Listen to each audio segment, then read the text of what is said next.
Haruka was a constipated bum who was ignored by all his classmates. However, when the whole class gets isekai'd, he is the only one who gains the power of infinite luck, making him so strong. He starts attracting all kinds of baddies. It starts with Haruka chilling in class, all alone, as he doesn't fit in with the smooth-brained jocks or even the goon-loving nerds. Suddenly, a magical circle pops up to transport the whole class to another world. Haruka tries escaping by going onto the roof, but he's caught anyway even though he separated from his class. In a white void, Haruka finds an old man who is supposed to give him his abilities. He reads the boards and sees multiple overpowered abilities like Hollow Purple, Gear 5, Super Saiyan, and even one capable of rizzing up your mom. But because Haruka got transported late, everyone already took all the good abilities, leaving him with useless ones. Haruka shakes the old man for screwing him over. But the old man gets annoyed by his nagging and sends him off to the other world with all of the useless skills, leaving him stranded there. When Haruka looks down, he finds a pouch with unlimited storage as part of his skill, but it's filled with useless things. Then, when he's about to look at his stats, he sees a panel telling him to gamble with a dice, and when he rolls, he gets the highest amount and is asked to choose a stat. He chooses to boost his luck skill, which the dice boosts to the max level. Despite being alone, he doesn't care where his friends are and decides to lock in and start his new life in the new world. He starts by using appraisal skills to look at and discover all the useful resources, like mushrooms, and starts looting. Then, he discovers a cave, makes sure it's safe from monsters, and decides to set up camp for the night. The next morning, he suddenly runs into goblins and quickly hides, realizing his level is below theirs. But knowing he needs to fight to survive alone, he gathers his bravery, buffs up his cane with magic, and whacks them one by one to defeat them. Afterward, he goes back home and sees that all his stats have doubled because of the battle, so the next day, he decides to boost up his stats some more. He uses an ability to enhance his physique and goes out to test out his pace and strength by whacking more goblins on his path. For the next few days, he slowly raises his stats and builds his dream home in his cave. But what he wants most is to eat meat, and when he sees a rabbit, he hunts it down and catches it. But before he takes a nibble, he senses something approaching, and lo and behold, it's his troublesome classmates. But among them, he senses his childhood friend, his beloved class rep, Tauka.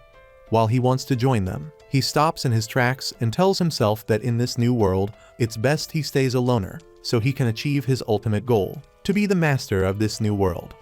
Haruka quickly hides in the bushes as the bullies walk past. One of the goons, Haruomi, senses movement nearby and begins to check the shrubs. Just as he reaches towards Haruka, a rabbit leaps out of the bushes, startling him and his friends. They laugh nervously, then head home, leaving Haruka relieved that his hiding place remains undiscovered. Curious, Haruka follows them at a distance and finds them relaxing on the beach. He listens carefully, hoping for useful information, but their conversation drifts only toward crude jokes about their fellow classmates' creamy melons and smooth snoo-snoo. From this, Haruka learns that the bullies do not understand their skills at all, but they instead are forcing Tanaka, a fellow nerd, to act as their search engine. After more laughter, the group disperses to go back to camp to the others, and Haruka learns that his whole class made camp for all of them. But Haruka chooses not to follow further, preferring the comfort of his own solitude. The next day, Haruka prepares mushrooms for dinner. To his surprise, his loner skill levels up simply from avoiding his classmates. Even so, his status remains stuck at level 3, blocked by several worthless skills that refuse to progress.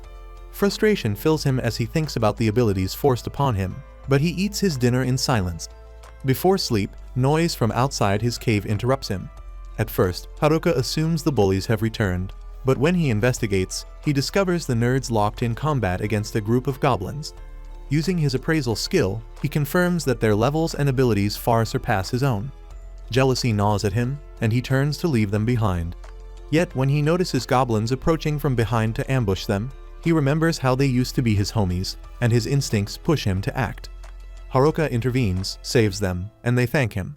He then leads the exhausted nerds back to his cave, and inside, the nerds marvel at the safety and comfort of his shelter. Haruka feels uneasy with their admiration, as he has always been a loner with minimal social interaction, but he listens as they explain their story. When they first arrived in the world, everyone was in disbelief and didn't understand what was happening, except for the nerds, who knew they had been transported to another world from watching ReZero. While the class rep, Tauka, was calming them down, they were suddenly attacked by a group of goblins. But while everyone was scared, the nerds stepped up and defended the group. The jocks saw this and decided to help them out, which resulted in their victory. Tauka then gathered everyone near the river, assigning jobs to ensure survival, and with the nerds' knowledge, it went smoothly for a while. But then, not all classmates took it seriously. The gals and bullies ignored their duties, preferring to play and indulge themselves. Fractures appeared in the group, forcing Tauka, the nerds, and a few others to build tents and provide food while others lazed around. Then, the tension escalated when the nerds uncovered the bullies' scheme to use their puppetry skills to seize control of Tauka and the girls to do freaky things for them. The nerds quickly warned her, and hearing that, she decided to train diligently, gaining levels quickly. She then confronted them, and just when the bullies attempted their plot to make her gobble their glizzies, Tauka's newfound strength overwhelmed them, shocking them into submission. Exposed and disgraced, the bullies were expelled and shunned by everyone. But then they returned seeking revenge. Their reckless battle against the nerds set the campsite ablaze, injuring many of them. In the aftermath, the gals and others wrongly blamed the nerds for the disaster. Outraged at the injustice, the nerds abandoned the camp, eventually stumbling into Haruka. Sensing their despair, Haruka offers them shelter and even cooks a mushroom feast to lift their spirits. Over the following days, he spends time with them, unexpectedly enjoying their company. But soon, the nerds decide to move on. They plan to reach the city and register as adventurers there. They invite Haruka to join them, hoping to rekindle some bond from their school days when they used to watch Johnny Sins together. But to their shock, Haruka refuses. He remains determined to walk his own path, and the nerds depart reluctantly. After they leave, Haruka cannot help but feel intrigued about the city they describe. Still, before venturing there, he decides to check on the others. On his way to the campsite, he encounters a kobold. Though the battle wounds him, he defeats it and presses on. When he reaches the site, he finds it abandoned. Suspecting that they relocated, he activates his enemy tracking skill and discovers fresh footprints leading deeper into the forest. Following the trail, he encounters the gals. Surprised, he pretends to be gathering food, but the girls rush toward him in desperation, begging for help. Their pleas catch him off guard, as he has never seen them so vulnerable. Tsukiho explains that they are searching for the nerds to apologize to them, finally realizing how much they relied on them for survival. Haruka informs them that the nerds are long gone and bluntly tells the gals to apologize for their past behavior. He reminds them that the nerds were the ones who fought monsters, gathered resources, and ensured their safety. The girls bow their heads, pleading with Haruka to teach them how to survive until they can find the nerds. Their desperation accidentally triggers Haruka's servitude skill, turning them into his slaves, and they help him out like mindless robots, which scares him. Just then, he notices Tsukiho's injured arm and offers her a healing potion. But having zero thoughts of her own, she pours it over him instead of applying it to herself. Haruka does not scold her, and his mind drifts instead toward thoughts of Tauka, and how she would scold him for turning them into his own personal slaves.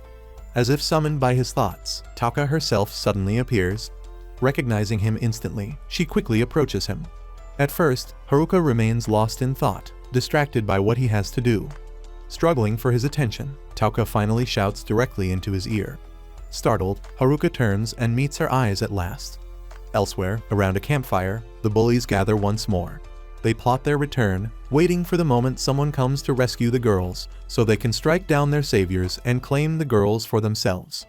Back with Haruka, he addresses Tauka as class rep, a title she dislikes, because to her, he is not just that, but he is her childhood friend. Before Haruka can say more, the rest of the girls from his class gather around, surrounding him. Confusion fills Haruka as he wonders how to explain the situation with the gals, who have fallen under his servitude skill. When he tells Tauka the truth, she questions how he managed to do that. While disgust spreads among her and the others, their eyes turning on Haruka like he's the next P. Diddy. Frustrated, Haruka tries to leave, but Tauka and the others stop him. Tauka then wakes up Tsukiho from the spell, and she's relieved to see the gals to be okay. She then asks for an explanation from the gals themselves, and orders Haruka to stay still. So left with no choice, Haruka remains, sitting off in the corner like a good puppy. He turns his focus inward, deciding to train his carpentry magic. At first, he plans to build a basement for his home, but his efforts backfire, leaving him stuck in the ground. Tauka helps him out, thanking him for assisting the gals, and believes that he was kindly helping them. Haruka then tells them that he's going home, but hearing that, Tauka is confused about what he means by home. Haruka explains that in his spare time, he decided to lock in and made his own mansion to live in. When the girls hear that he has plenty of rooms and food, they start discussing in private. After the discussion, Tauka shyly asks that Haruka allow them to stay at his home. But the thought of all the girls sleeping under his roof makes him start tweaking. Realizing how many cheeks he can clap with them there makes it dangerous. Yet he cannot refuse. He leads them back to his mansion, walking at a pace so quick that the girls struggle to keep up. They notice his unusual ability to spot corners and intersections before reaching them, speculating about his hidden skills. When they arrive, Haruka welcomes them into his home.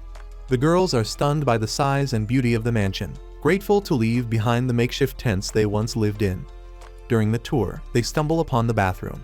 The sight of the bathtub overwhelms them, and they immediately undress and jump in, while Haruka faces his own struggle to prevent his little Jimmy from turning jumbo. Then, Haruka quietly slips outside, setting up a tent for himself. Alone at last, he feels a sense of relief, but that peace does not last. Tauka soon visits his tent, sitting with him beneath the night sky. She thanks him sincerely, acknowledging her duty as class representative, but confessing how difficult it has been since the nerds and others left. Haruka reassures her, telling her not to worry, the nerds were always prepared for this other world. Tauka, relieved that Haruka is alive and capable of feeding the girls, admits her concern for him as well. She cannot ignore how he built a mansion and survived on his own. After speaking her mind, she leaves Haruka to rest. Haruka, however, finds sleep difficult with the girls occupying his mansion. His thoughts drift into dangerous territory, his imagination stirring with spicy scenarios. Morning comes, and he wakes up to find a girl waiting outside his tent. For a moment, he thinks his wet fantasy might come true, but it is only Chika, who was tasked with waking him up. She awkwardly leans close and informs him that breakfast is ready, and they'll be having mushrooms and fish. Haruka's disappointment vanishes the moment he hears fish. He rushes outside and eats immediately, delighted that he didn't have to eat mushrooms for the time being. He explains that he has never been able to catch fish himself, as they are too slippery and quick. Curious, he asks how the girls managed it. Tauka introduces Amame, who, with a spark of electricity, stuns the fish in the river, gathering them easily. Haruka watches in amazement. Amame playfully demonstrates her power for him again, and he captures the electricity in a box before releasing it into the river. The experiment earns him a new elemental skill, and Haruka admits to Tauka that all his abilities were originally worthless, the scraps left after his classmates claimed the stronger ones. Yet, as he applies them, they prove more useful than anyone expected. While the girls splash and play in the river, Tauka reveals her plan to lead them to the nearest town, but Haruka cautions her that before traveling, they must strengthen themselves. He offers to train the girls so they can level up and gathers them in the forest to assess their status. To his frustration, their lowest level is 16, far higher than his own 7. He orders them to fight nearby kobolds, expecting an easy victory. Instead, the girls are defeated with surprising ease. Shocked, Haruka sets up a massive tent, where the girls regroup to analyze their mistakes, and he finds himself impressed by their determination. That evening, Chika approaches him privately. She apologizes for her behavior earlier in the morning, admitting she was testing him. She opens up about her struggles with how the boys have mistreated her in their class. Her honesty moves Haruka, and he tells her to wake him each morning from now on, calling her the fish girl, not referring to her smelly pom-pom.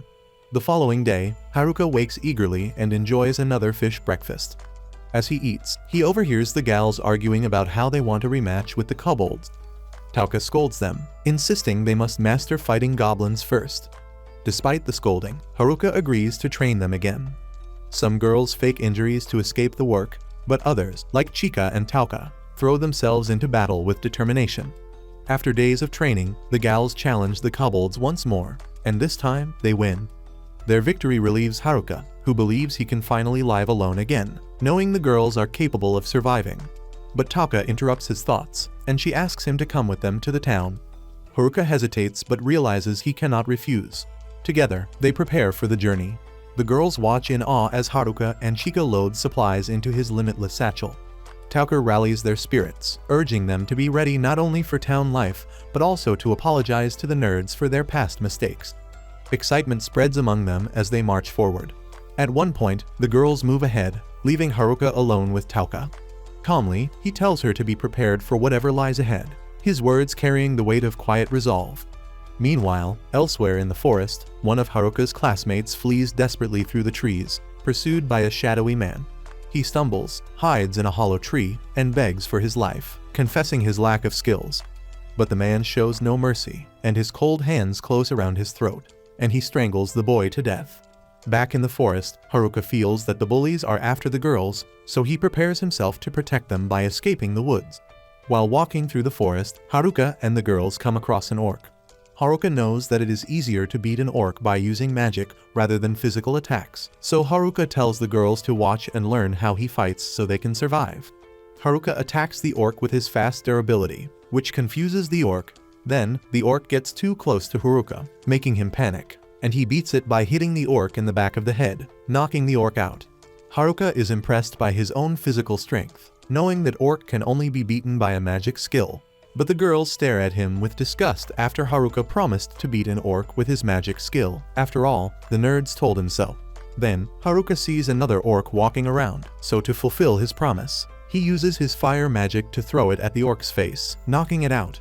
But the girls are still furious at Haruka because he beats the orcs with ease, so there is nothing for them to learn from. In the evening, the girls make tents and a fire so they can rest from their trip. While the girls are resting, Tauka sees that Haruka is alone doing something. Haruka is making a trap so he will know if someone comes near them using his worthless skill, and then he appreciates how he has the worthless skill because it turns out to be a great one. Suddenly, Haruka detects a presence coming. He thinks it is the bullies coming, but it is actually the jocks. Haruka jokes that the jocks are here for the girls and they're here to start a baby oil freak-off. But the jocks tell Haruka that they are here for him. But Haruka jokes some more, saying that he's not down to get freaky with fellow dudes like the jocks do, which the jocks quickly deny. After messing around, Haruka asks them why they want to talk to him without the girls knowing, and they express how, after what happened with the bullies, they can't trust anyone. Then, the jocks want to let Haruka know about a skill that is more powerful than the puppeteers. Haruka knows that the skill they're referring to is the hijack, and then he acts all evil and threatens the jocks that he has the hijack. But the jocks do not get scared because they know that Haruka is too good a person to do a thing to them. But they are scared that the bullies are the ones who have the hijack skill. Haruka reveals that he has the servitude skill, which scares the jocks because he knows what it means if Haruka is the one holding it. Then, the jocks tell Haruka that they came just to inform him, and they will protect the girls and the others from the bullies because they owe an apology to the girls. Unbeknownst to them, Tauka hears Haruka's entire conversation with the jocks, which makes her worried. The next day, Haruka tells the girls to prepare to continue the trip. Before they leave, Tauka confronts Haruka because she has something to tell him. Before she can explain to him, Haruka tells Tauka that he knows that she has the hijack skill.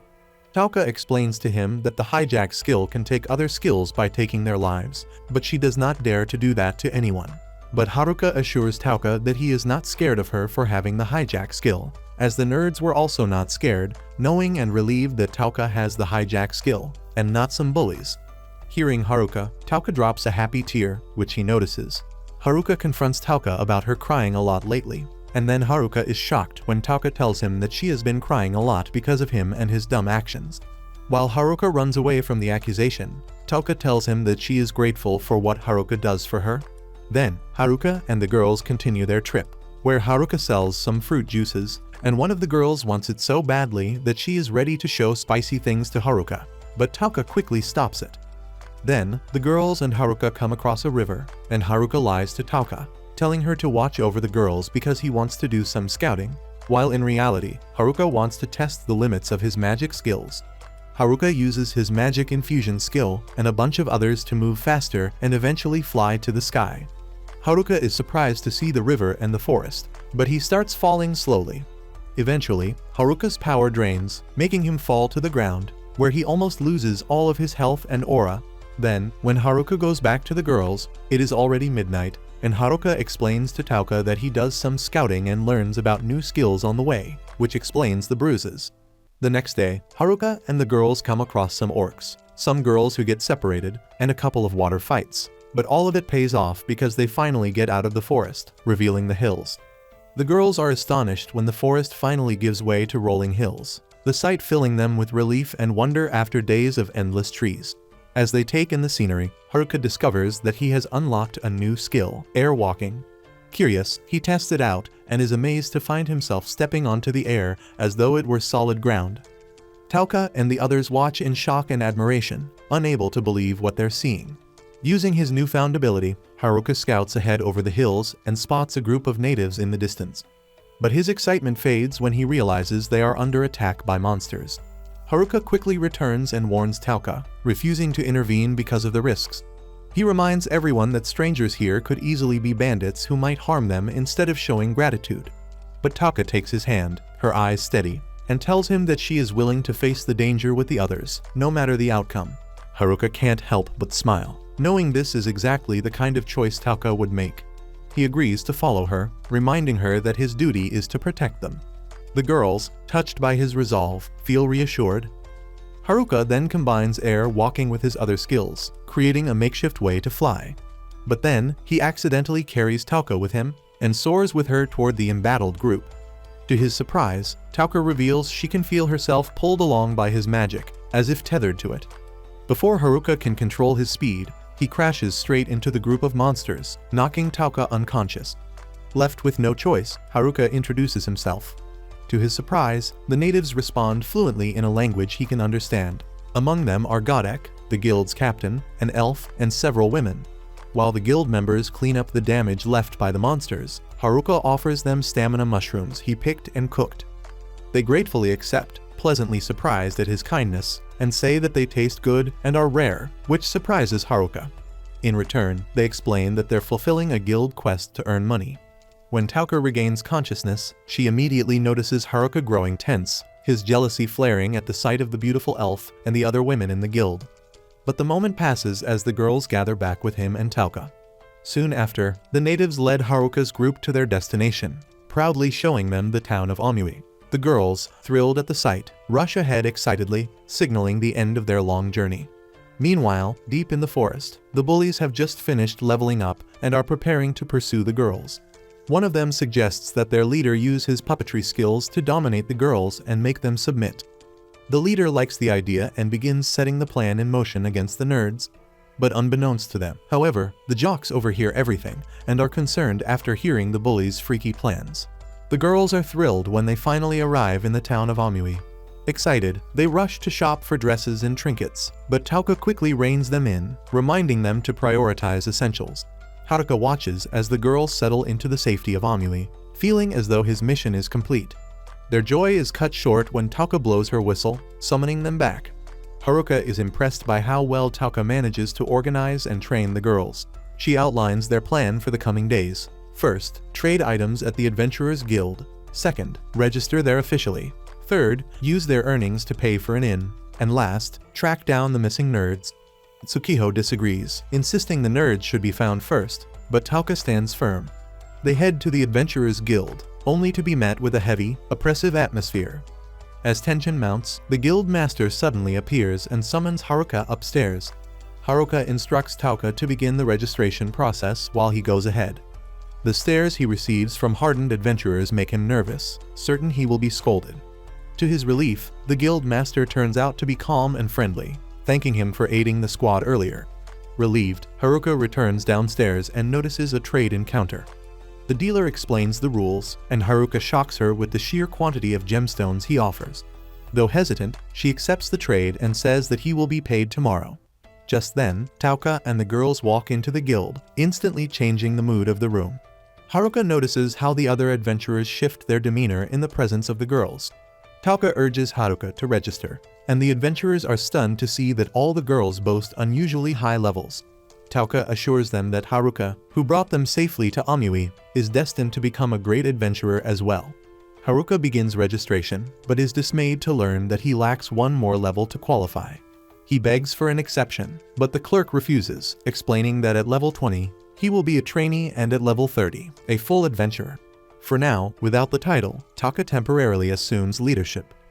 Afterward, the group follows the guild's recommendation to a local inn. To Haruka's embarrassment, it resembles a love hotel, though the owner insists otherwise, so they stay the night there regardless. While the girls rest, Haruka feels nostalgic for the forest, and Tsukiho wonders aloud about the nerds' whereabouts. By morning, the girls enjoy breakfast as Haruka reviews his gemstones. The dealer informs him that the guild cannot purchase all of them at once due to their limited funds. So the guild master offers an installment plan, which Haruka accepts, leaving him with a fortune worth millions. Tauka celebrates, urging the girls to shop for proper necessities. Meanwhile, Godek quietly pulls Haruka aside, hinting at a special place. Haruka, expecting a happy ending massage parlor, follows eagerly, only to discover a magic item shop.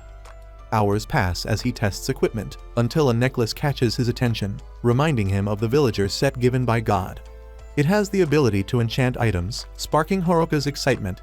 However, Tauka bursts in, furious at his delay.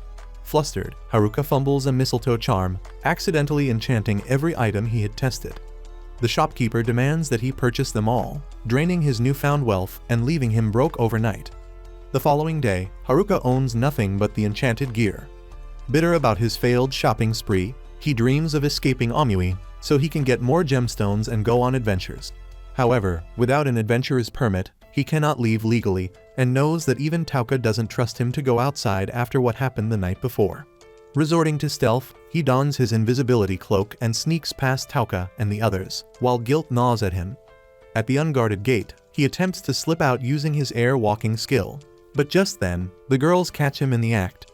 Startled, he loses control, crashes his family jewels into the wall, and injures himself. He recognizes the girls as the class's girls' jocks, but notices that one of them is missing. When he finds her using his skill, he sees her undressing publicly to try out costumes. He and the others rush to stop her, but she mistakes his urgency for cruelty, leaving her in tears. He awkwardly compliments her to cheer her up, ending his first escape attempt in failure. The next day, the girls embark on their first official quest, leaving Haruka alone at the inn. Seizing the chance, he tries again. Cloaked in invisibility, he passes the guards without trouble and slips into the open world. Freedom tastes sweet as he prepares to return to his forest hideout, until he spots a carriage ambushed by bandits. Instinct drives him to intervene. He dodges a sudden strike and counters with his fire cane, stunning the bandits.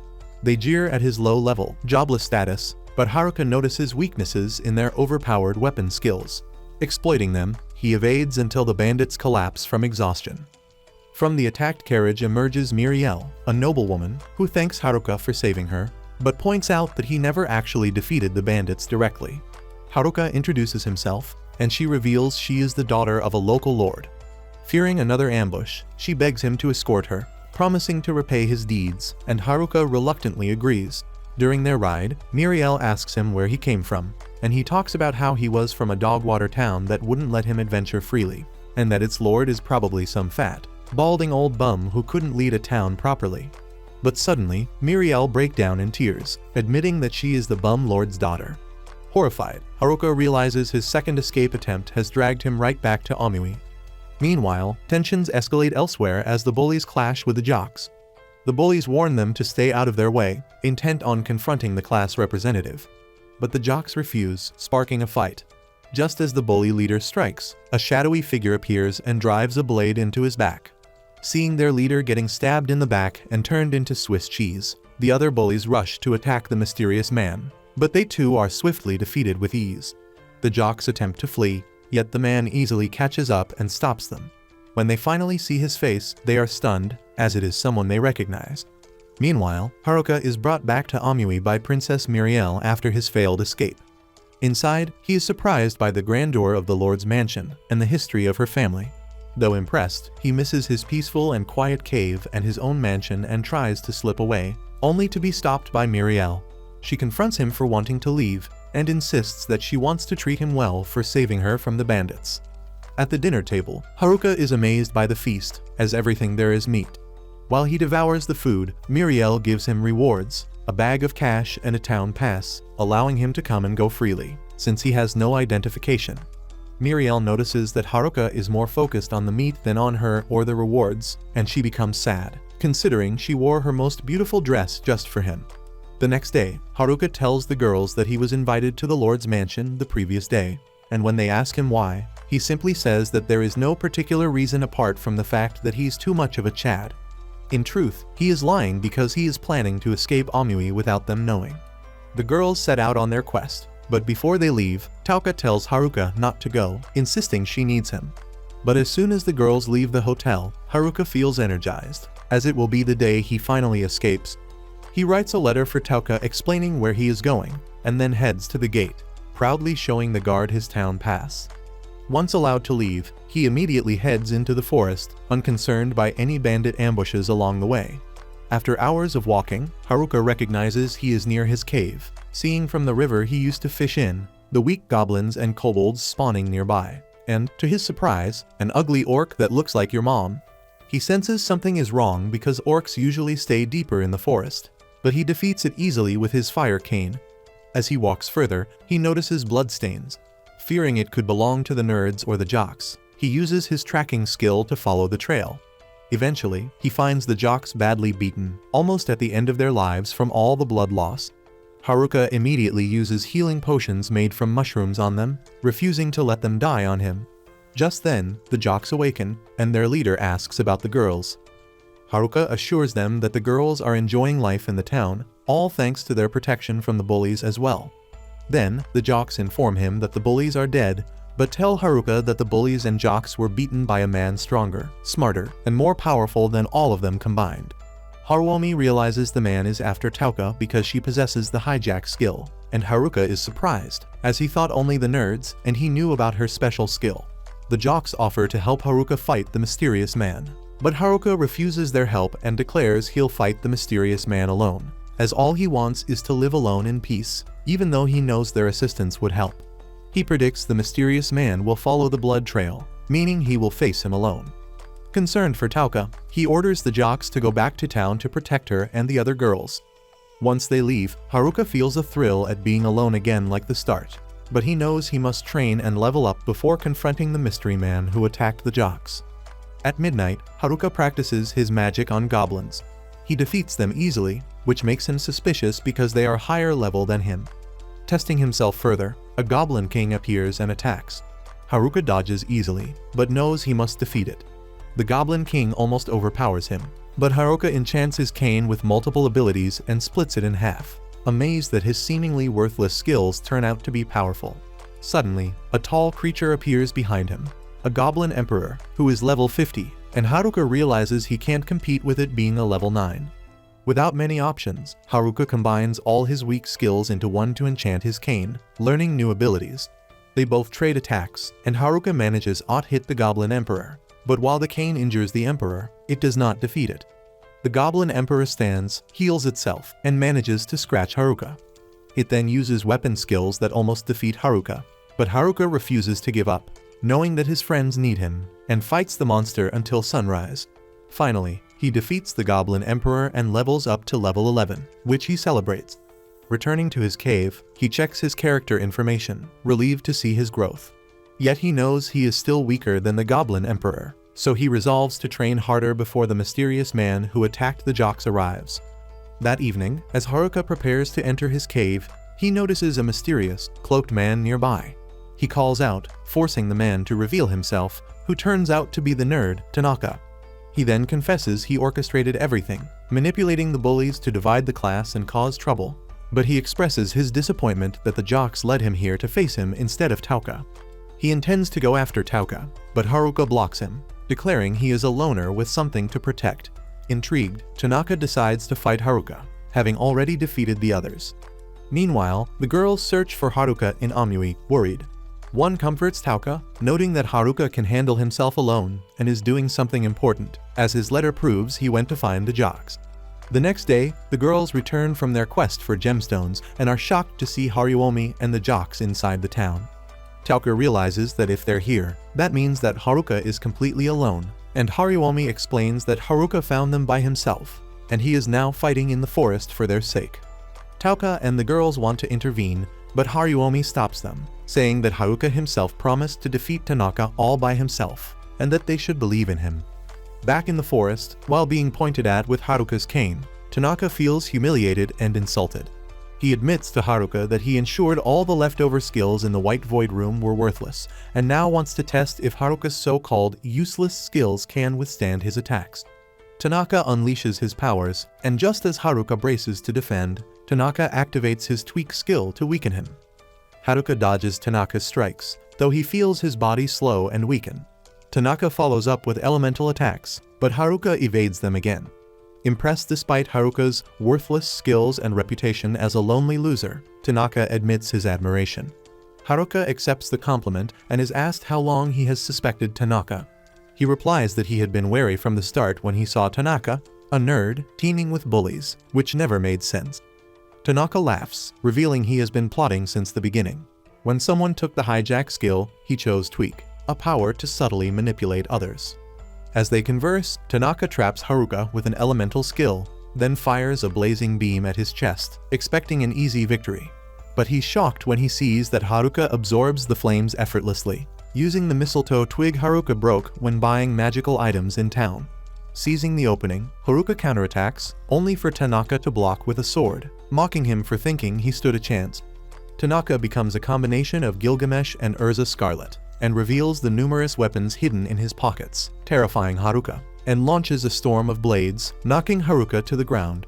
Cornered, Haruka refuses to surrender. He rises, analyzing Tanaka's abilities and confronting him about the copycat skill, which steals powers from victims. Amazed, Tanaka admits he planned to copy Tauka's hijack skill, defeat her, and eliminate classmates with special powers to become the strongest. Seeing Tanaka's overwhelming advantage and feeling exhausted, Haruka pretends to give up. As Tanaka moves to stab him, Haruka dodges and declares he is 10 steps ahead. His apparent weakness was a ruse to uncover Tanaka's limits. Copycat, he explains, has strict boundaries, and Tanaka refuses to believe that a loser like Haruka could outsmart him. Haruka presses the advantage, beating Tanaka down until he collapses, weakened. Still, he holds back, sensing Tanaka has a hidden ace. Tanaka smirks and declares his ultimate skill surpasses all others. He moves with blinding speed, creating a distraction, but Haruka dismisses it until Tanaka reveals the truth. His ultimate skill is instant death. Haruka's soul is sucked away, and Tanaka laughs triumphantly, stepping on his head. He begins to leave, only to stop, shocked when Haruka's voice calls him out after he's supposed to die. Haruka stands, mocking Tanaka, as the worthless skills Tanaka mocked saved him. His well-being skill, which is able to neutralize any debuffs, including his instant death, his maxed-out luck, which turns the odds in his favor, and his dummy skill, which turns him into a puppet capable of deflecting Tweak's control. Enraged, Tanaka attacks again, but Haruka dodges effortlessly, forcing him to his knees. Tanaka insists his calculations are flawless, like 1 + 1 = 2. Haruka reminds him they are in another world, where such absolutes may not apply. Tanaka admits his life on Earth was dull until the portal appeared, and he meticulously planned to cure his boredom and reach perfection. Yet Haruka, the loser, disrupts everything. Tanaka charges, but Haruka blocks and dodges every strike. Exhausted, Haruka grows furious and decides to end it. As he moves in, Tanaka stabs him from behind with a long-distance control skill, beating him down again. But Haruka refuses to surrender. He starts glowing and unleashes everything, pummeling Tanaka until he wets himself in fear. Before finishing him, Haruka declares that everyone struggles to survive except Tanaka, and the worthless skills he mocked are his downfall. Haruka activates his made-up skill, finally defeating Tanaka, and walks away. Exhausted, Haruka feels his dummy skill fade, realizing one mistake could have cost him everything. Thinking of Tauka and the others, he collapses, unsure if he will survive and see them again. But at that moment, the nerds arrive, saving him. They apologize for being late and carry him home, explaining that upon returning to town, they saw their classmates extremely worried about Haruka, so they started their search for him. Relieved to survive another day as a loner, Haruka returns to the town and gets welcomed warmly by his classmates. Confused by their attention, he awkwardly accepts their cheers, but then Haruomi high-fives him, sparking the beginning of a bromance. Meanwhile, the gal sees the chance to apologize to the nerds for previously blaming at the camp and mistreating them horribly, crediting them as the reason their class survived in the first place. As the whole class reunites, Haruka considers slipping away back to his lonely life, believing they are doing fine without him. But Tauka intercepts him, furious. She declares she and the girls will properly scold him for trying to leave. Overcome with relief, she hugs him tightly, admitting how worried she was of losing him forever. Haruka is surprised by her embrace and realizes she was genuinely worried for his sake. Tauka tells him she couldn't believe he would leave her and the girls behind. Haruka understands he made Tauka cry again and apologies for it. But this time, her tears are tears of joy, as he kept his promise to them and made their classmates happy. The next morning, Haruka has a strange dream in which a lonely skeleton-masked woman waits deep within a dark dungeon, anticipating the arrival of someone who will never come. He wakes up abruptly, shaking off the remnants of the vision, and he heads down to the town guild, where he is greeted by the nerds, who are now full-fledged adventurers. They eagerly explain their plan to embark on another dungeon expedition, hoping to uncover a rare item that has the ability to change how people see and think of them, which elevates their standing and reputation. Haruka mocks them for chasing validation, yet they fire back with teasing remarks of their own before departing for their adventure. Watching them go, Haruka is surprised by how much they resemble true adventurers now. He realizes that with the nerds prepared and Tanaka already defeated, his purpose in town feels diminished. He begins to contemplate returning to the cave he once built, intending on living as a loner again. But just as he considers slipping away, Tauka intercepts him. Furious, she scolds him for attempting another escape. She warns him that since her public lecture failed to teach him anything, she will deliver a private one, a threat that unsettles him deeply. Haruka hastily apologizes for engaging in reckless behavior, earning a rare smile from Tauka. For Haruka, however, the exchange is anything but comforting. He finds her far more terrifying than Tanaka, considering she threatened to cut off his willy to small dices. Torn, he wonders how he can withdraw from town life without breaking Tauka's heart. Then he recalls the nerd's words about a rare dungeon item capable of changing one's perceived value. The idea sparks resolve that if he can obtain it, no one will scold or lecture him again. Meanwhile, in the Amui Lord's mansion, Miriel serves tea to her father. Concerned, she asks why he refuses to rest, and the Lord explains that Amui, being a frontier town, has recently suffered increased monster attacks, which have caused merchant traffic to dwindle. As its ruler, he must resolve these issues to prevent more issues. Their conversation is interrupted when a dungeon guard bursts into the room, announcing that a horde of monsters approaches. Miriel quickly departs for the Adventurer Guild to spread the news. The guild erupts into action, with adventurers rushing to prepare for battle at the town gates. Tauka, however, entrusts the preparations to the guildmaster, choosing instead to check on the girls and her greatest worry, Haruka. At that moment, Haruka is already on the road toward the nearest dungeon. On his way there, he encounters a band of orcs. Viewing the clash as a warm-up, he defeats the lesser creatures with ease before facing their leader, the Orc King. Though his fire cane initially proves ineffective, Haruka presses forward with relentless strikes until the beast collapses. Puzzled by the orc's sudden appearance, he chooses not to linger on the mystery and presses onward to the dungeon. Upon arrival, Haruka dons his invincibility cloak to bypass the guards unnoticed. Inside, he feels the suffocating atmosphere of the dungeon pressing down on him as he ventures deeper, determined to find the rare item. Along the way, he opens several treasure chests only to discover worthless junk. Frustrated, he realizes he knows little about this dungeon's workings. Then he recalls that the local shop merchant often sells rare dungeon items, a promising lead. Disillusioned with the dungeon, Haruka decides to return to town and seek answers from the shop merchant. Back at the gates, the adventurers stand tense, awaiting the orc horde they expect from Miriel's report. Suspicion fills the air until a lone figure emerges from the smoke. Weapons ready, they prepare for combat, only to discover a weary, half-asleep Haruka. Tauka immediately confronts him, demanding to know where he has been and warning him of the imminent orc threat. Haruka casually explains that he already defeated them, like a game of whack-a-mole, provoking outrage among the girls and adventurers alike. Later, Haruka is summoned to the guild, where Miriel and the guildmaster offer thanks but also stern warnings. They lecture him on the dangers of reckless dungeon crawling and the looming possibility of a monster stampede.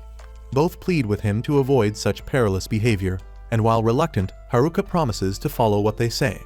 That evening, in his room, Haruka reflects bitterly. His chances of living as a recluse are slipping away, as Miriel and the guildmaster now show concern for his well-being. He concludes that he must act quickly if he hopes to secure the rare item and redefine himself. The next morning, Haruka visits the shop merchant, who reveals that the item he seeks is the pheromone ring, an artifact said to enhance one's affinity and value. To obtain it, Haruka must descend to the dungeon's 50th floor, defeating a boss on each level to progress. The merchant warns that the dungeon extends to 100 floors, advising him to stock recovery potions and prepare thoroughly. Unbeknownst to them, their conversation is overheard by the nerds. Later, at their hotel, they inform Tauka and the girls of Haruka's reckless plan. Outraged, Tauka resolves to stop him, and the girls prepare themselves for confrontation. As Haruka approaches the dungeon once more, Tauka and the girls intercept him. She demands to know his true intentions. Haruka lies, claiming he seeks a ring that will allow him to speak with animals, a so-called Solomon ring. The girls see through the deception, prompting Haruka to flee into the dungeon with them in pursuit, while the guards can do nothing as the dungeon swells with visitors. Inside, Haruka races ahead, determined to claim the pheromone ring before anyone else. Tauka calls after him, urging caution against traps, but he arrogantly dismisses her concern, convinced that his maxed-out luck will shield him like its plot armor. Moments later, he triggers a trap. The floor collapses beneath him. Tauka lunges to catch his hand, but their grip slips, and Haruka plunges downward. As he falls endlessly, he quickly activates a skill to turn the ground below into a bouncy surface, saving himself from certain death. Dazed, he realizes he has landed in a hidden sub-level beneath the known dungeon floors. Attempts to escape with his air-walking skill fail, but he discovers that the dungeon itself grants him new abilities, including the power to scan for traps and structural layouts. Following a narrow corridor, Haruka weakens as the air thins, but soon a blast of wind rushes through as he opens a door. Beyond it, to his shock, waits the Dungeon Emperor itself. Meanwhile, Tauka and the others attempt to descend through the dungeon to rescue him. Instead, they encounter a portal that returns them to the entrance. Distressed, Tauka learns from the nerds that Haruka fell beyond the known floors into the domain of the Dungeon Emperor, an entity feared as the final boss of the oldest dungeons. Panic spreads, but Chika rallies them, reminding everyone of the times Haruka saved them. Inspired, they steel themselves to find a way to help him. In the depths below, Haruka scans the Dungeon Emperor. Much of its information remains unknown, a terrifying mystery. Yet he charges forward regardless, striking with a double attack. The Emperor deflects effortlessly, moving at hypersonic speed. Rather than discouraging him, the challenge ignites Haruka's determination, and he resolves to defeat the Dungeon Emperor, no matter the odds. Back at the Lord's Palace, Muriel pours tea for her father, telling him that she fears something more dangerous may come, not just the orcs.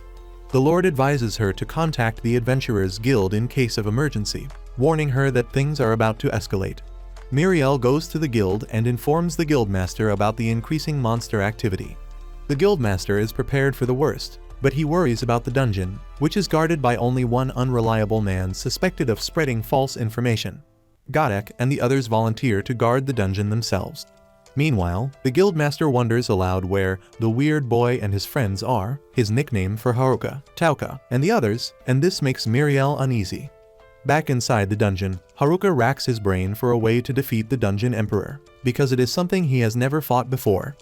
To match its hypersonic speed, he levels up his own speed skill and launches attacks. Yet he still cannot keep pace with the Dungeon Emperor, who trades blades with him like he's Zoro.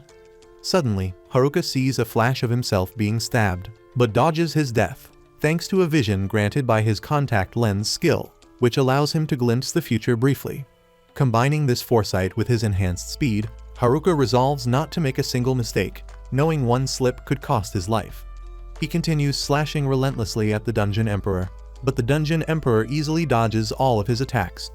After exhausting himself in the prolonged battle, Haruka begins to falter, creating an opening for the Dungeon Emperor. He notices, however, that unlike other monsters driven by murderous intent, the Dungeon Emperor does not truly seek his death. Haruka senses that this arrogant secret boss excites him more than frightens him. Again, he searches for an opening, but once more the Dungeon Emperor's sword rests at his throat without delivering the final blow. In that moment, Haruka realizes that the Dungeon Emperor is being controlled by a force of darkness, which forces the Dungeon Emperor to fight. So he uses his cane to begin absorbing that darkness, weakening the darkness force. Seizing the chance, Haruka drains all of the corruption from the Dungeon Emperor, finally freeing it from its everlasting curse that controls it. He declares its liberation, and the Dungeon Emperor drops its sword, showing that it actually wanted to be defeated. Suddenly, the darkness remanifests, infusing itself into the Dungeon Emperor's skeletal frame. Haruka realizes he needs to act fast, but instead of ending the Emperor once and for all, Haruka embraces the creature, recognizing its loneliness mirrors his own.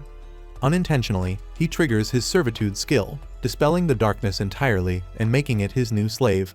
confused about how to enable or disable the ability. He nevertheless feels relieved as the Dungeon Emperor is freed from the curse. When he clasps hands with the being, its level resets to 1, signifying its bond of servitude. Haruka discovers that the Dungeon Emperor is a woman named Angelica. Immediately, he worries about how Tauka will react, though he is calmed by the fact that Angelica is a skeleton. He decides to talk with her, then opens a nearby door, where Haruka is startled to encounter the original 100th floor boss, a living armor. Comparing Angelica and the living armor, he notes how one aims to take his life while the other seeks release. Using his earth skill, Haruka collapses the ceiling to air walk upward, exposing the 99th floor bosses, a pair of minotaurs. Enraged, the minotaurs leap upward, accidentally crashing into the 100th floor and destroying both themselves and the living armor. Haruka and Angelica stare at each other in mutual confusion, but Haruka whacks the 2 floor bosses and accepts the outcome as a victory. Angelica gestures toward the remains of the living armor, expressing her desire to wear it. When she dons it, the armor at first appears too large, but then conforms perfectly to her form. To Haruka's surprise, his appraisal reveals the armor is cursed. Furious, Angelica lashes out at him, which reminds Haruka of Tauka. Meanwhile, Tauka and the others remain on the 50th floor, playfully mimicking what Haruka might say once they rescue him. Their amusement ends when they open the next chamber, confronting a massive cyclops with 1 eye and 4 arms, which scares them. Back with Haruka, he and Angelica ascend to the 98th floor, where they face a lick. Appraising it, Haruka learns it is immune to both physical and regular magic attacks, leaving him cornered. Considering collapsing the ceiling again, he remembers that his cane, which purified the Dungeon Emperor, may work. Striking decisively, he destroys the lick with ease. On the next floor, Haruka encounters a swarm of venom moths. Thinking quickly, he forms a blazing orb to attract them, then fuels it with mana until it detonates, wiping them out. Continuing upward, Haruka is suddenly entangled by a sticky thread across his face. He realizes the bosses are giant caterpillars. With earth magic, he constructs a cylindrical trap and eliminates them effortlessly. At floor 95, an ominous presence fills the air. Swords litter the ground before a massive living sword reveals itself. Though far stronger than expected for this level, Haruka quickly learns the weapon is unlike other monsters. It does not move or attack like a creature. Puzzled on how to overcome it, he remembers Angelica, whose pace can match any sword. Though reduced to level 1, she radiates an aura so threatening that the living sword trembles. With ease, she destroys it, astonishing Haruka, and for the first time, he feels that she is a dependable ally. Meanwhile, Tauka's group struggles desperately against the 4-armed and 1-eyed monster, a cyclop. Exhausted and cornered, Tauka prepares to concede, but Hinano and Haruomi consider what Haruka would do in such a dire situation. Together, they hatch a risky plan. Haruomi convinces Tauka, then hurls himself toward the Cyclops' eye. The girls distract the beast, allowing Haruomi a chance to strike, but he forgets the creature's extra arms. Swatted down, he falls, yet smiles in relief, as his attack was only a diversion. Hinano seizes the opening, unleashing a skillful shot into the Cyclops' eye, finally defeating it. The party celebrates their hard-won victory, and Tauka rejoices that Haruka's influence has brought the class together to fight as one again. Back in the upper dungeon, Haruka continues defeating bosses. Upon reaching the 85th floor, he feels the entire structure tremble as dungeon monsters surge elsewhere, their sudden movement signaling that something far greater is coming. Outside, the useless bum of a dungeon's guard cannot believe that Haruka and the others rush inside the dungeon in such a large swarm, endangering themselves. Yet he does not interfere. His attention shifts when a swarm of rats suddenly pours out of the dungeon. Alarmed, he peers inside and sees a mass of slimy monsters preparing to emerge, which terrifies him. At the Adventurers Guild, the dungeon guard urgently reports what he has witnessed to the guildmaster and the assembled members. The guildmaster listens carefully, recognizing the warning signs of how the deepest part of the dungeon is spilling out, signaling a monster stampede. Godek and the others immediately grow concerned for Haruka's group, knowing they are still inside. The guildmaster retrieves a document containing the dungeon's records and explains that such stampedes occur when monsters can no longer remain contained. The only way to stop it is to defeat the final boss. Godek wonders who is capable of facing such a foe, and Miriel immediately thinks of the goat, Haruka, but she refuses to place her hopes entirely on him. Before they can decide further, the building shakes violently, signaling them that the monsters are close. The guildmaster issues swift orders for Godek and Ofter to evacuate the townspeople and rally the guild members to defend the gate at all costs. Though grim, the guildmaster feels exhilarated, eager to face what may be the greatest battle of his life. Together, the guildmaster, Ofter, Godek, and numerous guild members succeed in repelling the first wave of the stampede. Miriel stands in shock at the sight, as she has never before seen so many monsters gathered in one place. The guildmaster frowns, realizing that if Haruka's group has already defeated the final boss, the stampede should have ended. To confirm, he decides someone must venture into the dungeon and deliver instructions to Haruka on how to defeat the final boss once and for all. When the guildmaster, Godek, and Ofter all turn their gaze toward Miriel, she understands she has been chosen as the messenger. At first, she hesitates, as she has never set foot inside a dungeon. But as she witnesses her people injured and in need of help, she steels herself and prepares to enter, determined to save her town. Inside the dungeon, Haruka uses his cleverness to defeat floor bosses. In one instance, he distracts a flock of hostile birds with a fish, dispatching them with ease. He then advances to the next level, where the chamber floor is submerged in water. He suspects the floor boss is a swordfish lurking beneath the surface. Suddenly, the swordfish strike, nearly skewering him, but Angelica intervenes, slicing them apart and saving his life. Relieved, Haruka acknowledges that without her aid, he would already be nothing more than sashimi. Noticing the swordfish's incredible speed, Haruka devises a strategy. Using his ice skill, he freezes portions of the water, slowing the creatures enough to dispatch them one by one. While engaged, a massive swordfish ambushes him from below. Angelica cries a warning, but too late. Haruka plunges into the pool, leaving her alone to face the colossal beast. Just as it prepares to attack her, Haruka reappears, balancing on a makeshift surfboard crafted with his carpentry skill. The swordfish lunges, but Haruka outmaneuvers it, striking with his dummy skill and opening an opportunity to finish the monster decisively. Once again, he triumphs over a floor boss and earns a collection of gemstones as his reward. He and Angelica continue upward. Along the way, Haruka discovers rare treasures: the pilgrim ring, said to bring happiness and ward off misfortune, the blessed bangle, capable of dispelling curses, and a necromancer's beautiful orb. Elated, Haruka gifts these items to Angelica, freeing her from the curse and the living armor that has bound her. For the first time, she removes her helmet, revealing herself as a striking, beautiful blonde, which Haruka didn't get to see.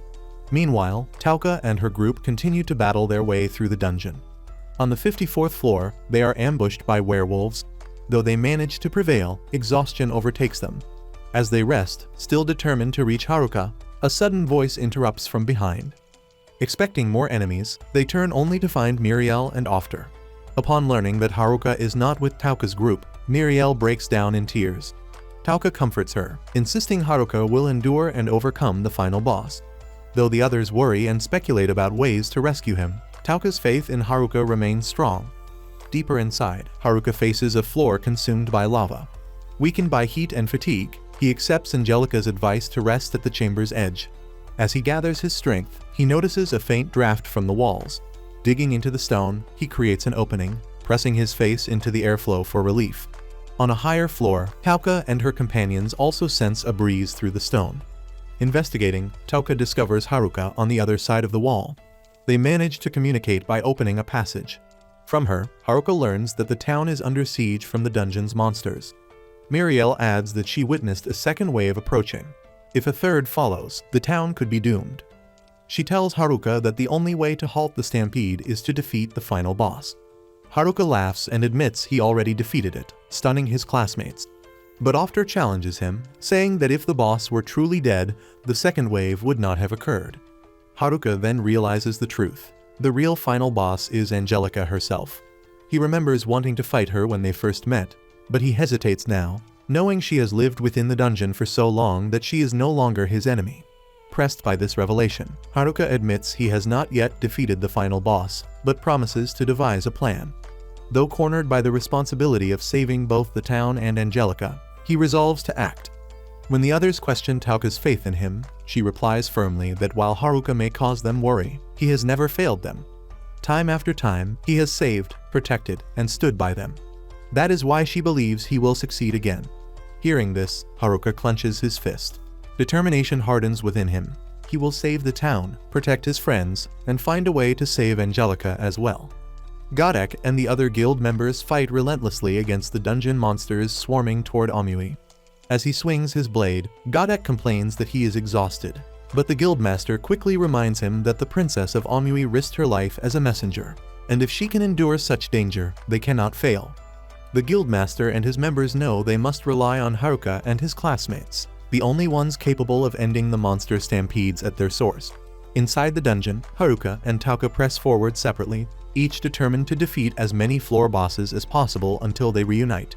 Haruka and Angelica move with precision, Haruka using his clever tricks to open opportunities, while Angelica strikes down the bosses with ease. Collecting loot along the way, Haruka tells Angelica that he wants to try experimenting with the treasures, though he still has not found the pheromone ring he desires. Angelica begins to caution him, but Haruka assumes she is simply urging him to rest. He shakes his head, refusing to stop until he meets his friends and advances further. By the time they reach floor 69, Haruka notices they have entered a new stage. A strange owl flutters in the chamber. Scanning it, Haruka identifies it as a mesmer owl. From its name alone, he realizes its power is hypnosis through sleep magic. The owl locks eyes with him, and Haruka confidently believes his stamina will protect him, but the exhaustion betrays him. His eyelids grow heavy, and he collapses into sleep. When Haruka wakes, he finds himself being carried on Angelica's back. Embarrassed, he apologizes for causing trouble, but Angelica gently taps his shoulder, urging him to rest more, while she carries him to the next floor without complaint. Meanwhile, Tauka and her companions face a brutal challenge, the floor 100 boss, a sphinx. They launch both physical and magical attacks, but every blow heals instantly as the monster regenerates. Panic spreads. After recalls an informant's warning that the dungeon's sphinx cannot be slain by combat, it survives by riddles, rendering it effectively immortal. The girls feel desperation, fearing their death without a fight. Tauka clenches her fists in frustration, unable to accept that after fighting side by side for Haruka all this way, they might fall to an unbeatable foe. At that moment, Haruka stirs awake, finally regaining his strength. He notices the damaged floors around him and senses a powerful presence above. The Sphinx looms over Tauka, about to crush her, but Haruka arrives just in time. He equips his duality gauntlets, fusing them with his glove that nullifies both physical and magical immunities. With a decisive strike to the Sphinx's back, he disrupts its invulnerability. Angelica seizes the opening and decapitates the creature in a single swing. Tauka blushes with relief as she welcomes Haruka, scolding him for making everyone worry yet again. The others rejoice, overjoyed to finally reunite. When Tauka curiously asks about the mysterious knight beside him, Haruka begins to introduce Angelica, only for the floor beneath them to collapse. Haruka narrowly survives using his skills. Once more, he tries to make introductions, but another trap triggers, and the ground crumbles again. This time, he cannot save himself. Tauka dashes forward, determined not to repeat past failures, and catches him just in time. She refuses to let him slip from her sight again. Haruka, however, groans inwardly as her clinginess threatens his dream of living as a total carefree loner. Despite the chaos, the group celebrates Haruka's return. Their joy is cut short when a scout warns them that the third wave of the stampede is already on its way. Anxiety spreads over how they will possibly withstand it, but Haruka calmly explains to them that Angelica is the key. Confused, Tauka and the others demand clarification. Miriel urges them all to return to Omui quickly. The city is in grave danger. After suggests using the warp gate to teleport back, but Haruka bristles with frustration, shouting that no one ever gave him one of those. After laughs, pointing out that Haruka is the first to clear the dungeon from its lowest floor upward, like how the mailman fills your mother from bottom to top. Before teleporting, Haruka reassures Tauka that victory is possible.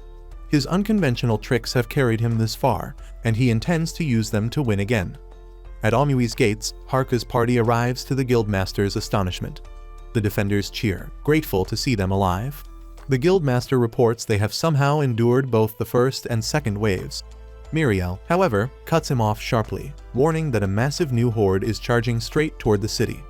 Inside the church, the local lord shelters civilians, trying to calm their panic by insisting the guild will hold.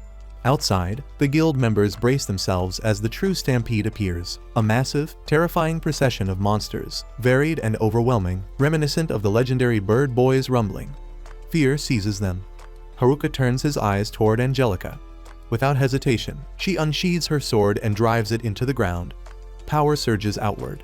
Angelica then reveals her true identity, the Dungeon Emperor, wielder of absolute command over dungeon monsters. Her spells erupt with blinding light, scattering across the battlefield.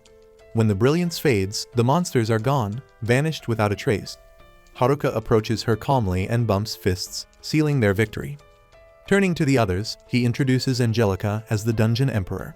Shock ripples through the guild, but Haruka assures them she is harmless, reminding them she was the one who aided him throughout the dungeon.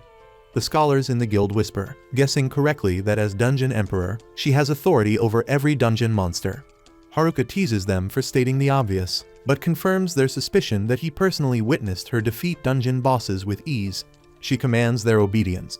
When asked where the monsters disappeared, Haruka jokingly claims they are simply social distancing at home, too busy gooning to Mia Khalifa. Relief floods the crowd as he declares Amui officially safe. The city erupts into celebration, and for the first time in days, hope fills the air. Haruka is content after how he has saved Angelica, secured Amui, and ensured peace, at least for now. Days later, Haruka arranges a gathering at a hotel, and Tauka brings the others, just as he requested. To their astonishment, Haruka unveils a shop stocked with rare treasures from the dungeon. He announces a sale, claiming his friends must pay for the items. Yet his words fall on deaf ears, as everyone is too mesmerized by the relics. As bidding begins, chaos erupts. The girls transform into wild, greedy demons, desperate to claim the artifacts. While the boys shrink back in fear, seeing them sidelined, Haruka throws the men a collection of jewels. Overwhelmed, they burst into tears of joy. Haruka smiles, pleased that his friends can grow stronger with his discoveries. Yet deep inside, he worries. Angelica now lives in Amui, but after so many years of isolation, her social skills are nearly non-existent, and Haruka realizes he must find a way to help her adapt to her new life. Then, Haruka's classmate is amazed by his generosity, purchasing rare dungeon items from him at a fair price. Haruka, however, is all smiles, pleased with how much money he has earned from the exchange. Suddenly, Tauka enters his room and expresses her gratitude for both his and Angelica's kindness. When she asks how he met Angelica, Haruka reluctantly explains that Angelica is, in fact, the Dungeon Emperor, once a living skeleton, whom he defeated by using his servitude skill. Tauka reacts with fury upon hearing this, thinking he prefers skeletons due to the number of holes she has. Displeased by Haruka's explanation, she decides to take Angelica from him, insisting that she wants to understand her better. After Tauka and Angelica leave, Haruka grows worried, knowing that Angelica has never held a real conversation with anyone. Meanwhile, Tauka brings Angelica to the girls' room, where the others begin asking her questions. Angelica, still unable to speak, nods in response to their questions. Through this exchange, Tauka and the others come to realize that Angelica is no different from them, an ordinary girl trapped in unfortunate circumstances. They understand that Angelica had long been cursed as the Dungeon Emperor, and that Haruka's servitude skill freed her from that fate without taking her life. With this realization, Tauka resolves to give Angelica her full attention. Later, Tauka and the girls invite Angelica to bathe with them, and while undressing, Tauka helps Angelica remove her armor. But as she removes Angelica's boots, she is startled to see a perfectly formed leg. The girls start panicking, believing that Angelica was supposed to be a skeleton. With growing curiosity, they continue to remove her armor piece by piece until a beautiful blonde girl is revealed beneath. At midnight, Haruka rests in his room after the long battle, but he feels disappointed that he has not found the pheromone ring he wanted, deeming the expedition fruitless. Still, he has leveled up to 18 and acquired several new skills. Yet, he cannot help but feel envious of Angelica, who saved everyone from the monster stampede. This envy fuels his determination to train harder and return to the forest where he once grew stronger. The next day, Haruka visits the pub and finds Tauka and Angelica sitting next to each other. Tauka worries that Haruka does not yet know Angelica's true form, which makes her insecure. Haruka informs Tauka that he intends to return to the forest to resolve some matters, and to his surprise, Tauka allows it, reassuring him that there will be no further stampedes. Haruka notices Angelica's silence and invites her to accompany him. But Tauka interrupts, realizing she feels jealous of Angelica, yet ultimately allows Angelica to leave with him, believing it is for the best. Hours later, Haruka and Angelica arrive in the forest. Haruka feels refreshed by the wind and sunlight that greet him there. When he spots a clear path, he decides it is the perfect place to test his phase skill. He demonstrates the ability, But when a cliff suddenly appears, he loses control and falls. Fortunately, he survives, though he acknowledges the need for further training. Angelica arrives soon after but slips on a mushroom and falls as well. Haruka catches her just in time, surprised by how heavy she feels for someone who is nothing but bones, and Angelica blushes at his observation. Then, the two head into Haruka's cave, where he immediately goes to bathe, remarking how much he has missed his self-made bath. Jokingly, he invites Angelica to bathe with him, then quickly apologizes when he realizes how much he just sounds like P. Diddy at that moment. But suddenly, a blonde girl walks into the bathroom with no plot armor, Angelica in her true form. Haruka panics before realizing who she is, and Angelica gets flustered by his realization. That night, Haruka attempts to converse with Angelica, but she is painfully shy, while he too feels awkward being alone with her. He then asks if she can speak, but she cannot, after her voice had been silenced by years as a skeleton. Instead, she communicates through gestures, and Haruka comes to understand her past. Back then, the Dungeon Emperor had long been defeated, but through the rare dungeon items Haruka gave her, she was essentially resurrected. Haruka realizes that he bears responsibility for her life and freedom, so he encourages her to live freely, no longer bound to him. Yet Angelica clings to him, unwilling to let him go, revealing her deep loneliness. Recognizing her need for companionship, Haruka stays with her and tells her a humorous story about a certain goated loner transported to another world, making her laugh until she drifts to sleep.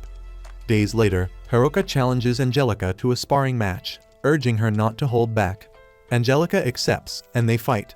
She moves with hypersonic speed reminiscent of the Dungeon Emperor. Haruka uses his phase skill to evade, impressed by her enhanced strength, now that her curse is gone. Eventually, she lands a strike to the back of his head, leaving her worried she hurt him. But Haruka reassures her that he's fine, noting that his phase skill is improving. He vows to one day surpass her despite the limitations of his so-called worthless skills. After sparring, Haruka invites Angelica to lunch by the river, where he demonstrates fishing with elemental skills. They catch a bounty of fish, and Haruka decides to cook them in a hot pot rather than grilling. Together, they prepare the meal, with Haruka teaching Angelica how to cut fish. He is impressed by her natural cooking skills, and when the hot pot is finished, they eat until every dish is clean.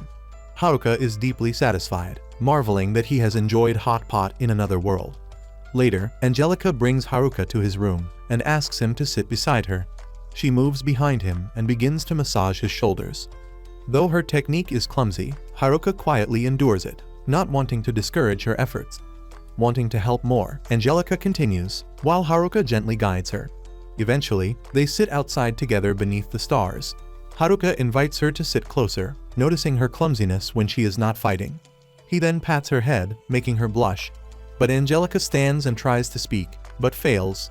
However, still, Haruka admires her determination and resolves to follow her example of striving forward. The next day, rain falls as Haruka and Angelica make their way back to Amui. He holds her hand as they run, both blushing when the rain clears upon their arrival, and the girls notice their closeness. Curious about Angelica's time with Haruka, the girls attempt to question her, suspecting that the former skeleton got herself boned, but Tauka intervenes. Haruka reassures Tauka that he will rely on her again, only to be dragged away by the men, who bombard him with questions about his time alone with Angelica, who's also suspecting some belly bumping. Irritated, Haruka disperses them. Angelica approaches, visibly nervous, but Haruka encourages her to join the other girls while he takes his leave.